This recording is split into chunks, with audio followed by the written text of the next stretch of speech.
shaped by your role as a student.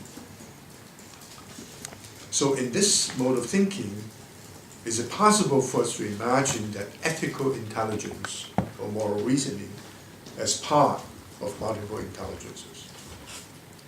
And if you accept that, ethics becomes totally relegated to the background. It's no longer persuasive. In other words, the assumptions you can choose not to be ethical because that's not part of your intelligences.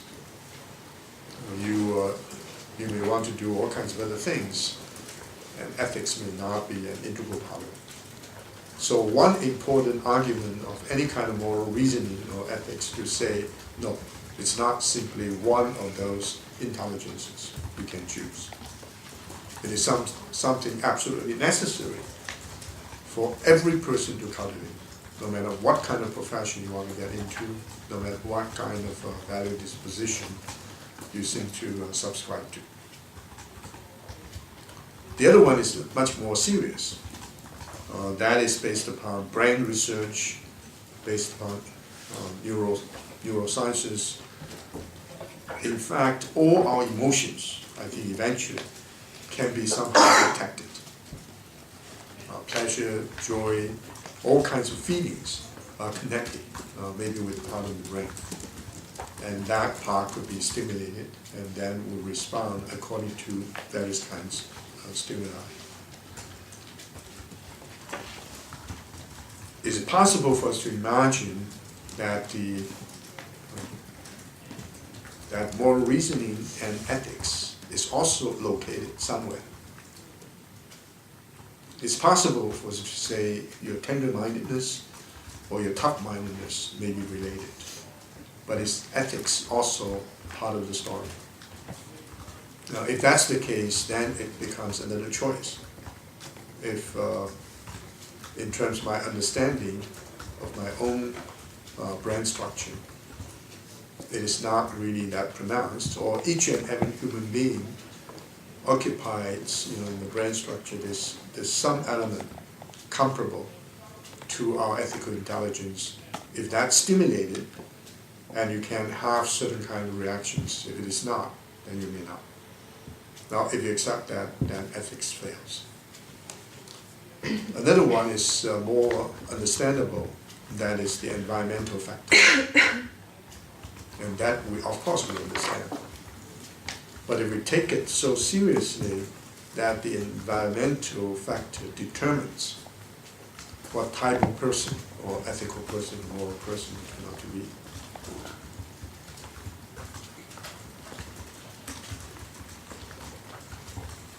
I don't know if you have any responses to that. And you may even have more choices.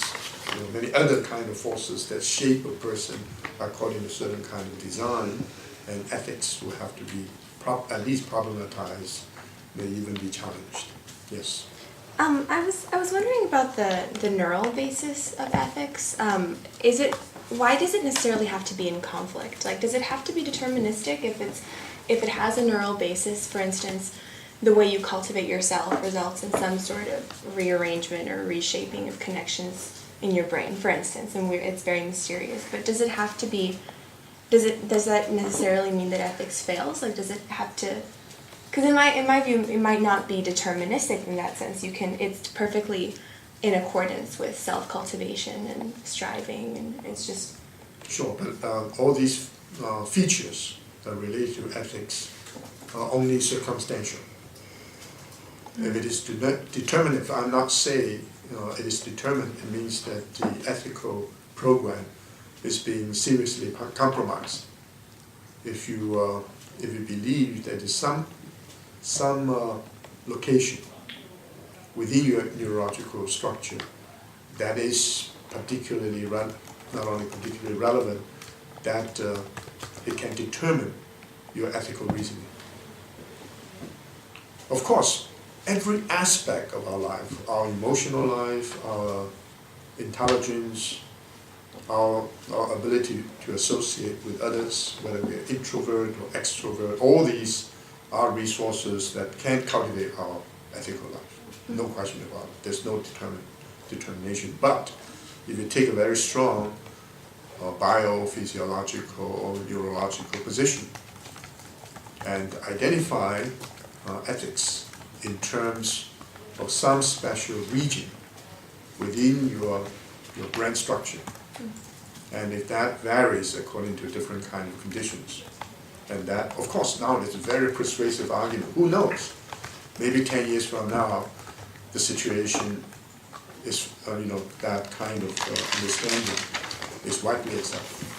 Then ethics, as we understand it today, will have to be very fundamentally restructured. That's true with multiple intelligence on the one hand, and also environmental factor on the other. Then, of course, we have a big problem of how to deal with the human interaction, how to deal with morality, ethics, and of course, other related matters. Other questions concerning this? You may be able to find other constraint that is as powerful. Now, the particular form of ethics that is considered most congenial to Confucian ethics is often characterized as care ethics. Let me pose a question. Let's say for understanding the human community as a whole,